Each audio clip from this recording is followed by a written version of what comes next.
This means that most of the citizens have a common language and religion. But this peace and order did not exist from the beginning. What we see today is a result of massive political, economical and cultural movements that swept the world from mid-18th century to the 19th century. And most of these movements were not peaceful. Let's take a look at what happened in Europe during this time. Let us start by understanding the term nationalism and what it stood for. And to understand this better, we shall travel back in time to the 19th century Europe. This was the time when the new ideology of nationalism had began capturing the imagination of people across Europe. Until this time, Europe had multinational dynastic empires, but the force of the nationalistic movement crumbled these empires and nation states came into existence. So what are nation states? A nation state is that in which a majority of its citizens and their rulers have a sense of common identity and shared history. And across the land of Europe, various groups of common people and their leaders identified with the commonness among them and united. They struggled against the existing rulers and established different nation states. In a lecture delivered at the University of Sorbonne in 1882, the French philosopher Ernst Renan outlined his understanding of what makes a nation. The lecture was subsequently published as a famous essay entitled Qu'est-ce que c'est nation, which means what is a nation. But the idea of nationalism had begun taking shape in the minds of the people while before the movement actually began.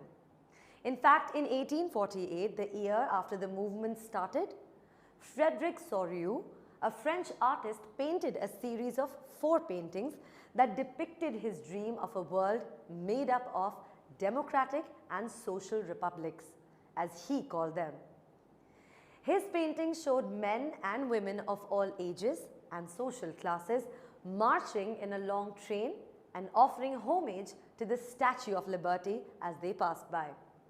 Make no mistake, the Statue of Liberty that we see in the USA today was gifted by France much later. As we all know, the Statue of Liberty is a female figure that bears the torch of enlightenment in one hand and the Charter of the Rights of Man in the other hand. The Statue of Liberty shown in this painting was France's way of depicting liberty post the French Revolution. The painting showed the people of the world coming together to form distinct nations. Nations that could be identified by their flags and national costumes.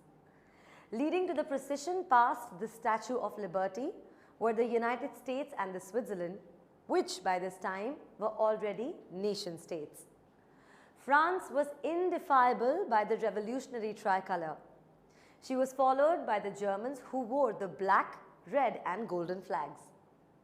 An interesting thing to note here is that during this time, when Soriot created this image, the German people did not yet exist as a united nation.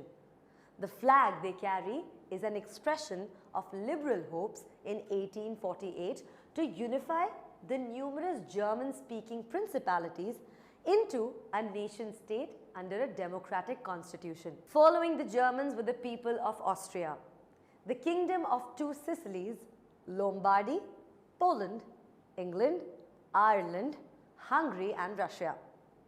From the heavens above, Christ, saint and angels gazed upon the scene and blessed them. The artist has used this to symbolize fraternity among the nations of the world. So what aspects of Europe led people like Soriot to envision such a nation states?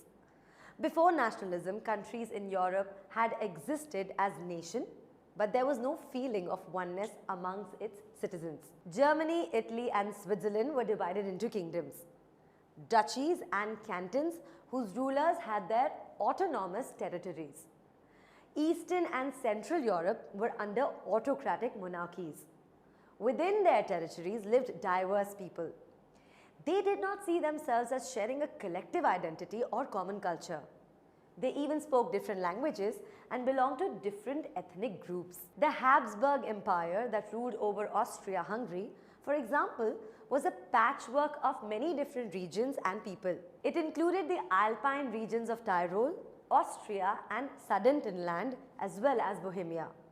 where the aristocracy was predominantly German-speaking. It also included the Italian-speaking provinces of Lombardy and Venetia.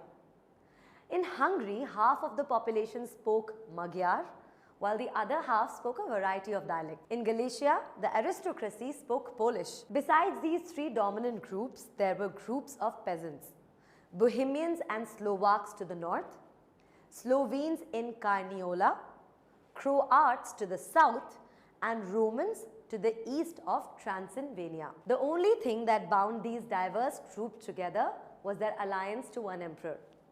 With all these differences, we can only imagine how difficult it must have been to promote a sense of political unity. But the revolutionaries strove to bring in the idea of nation-state.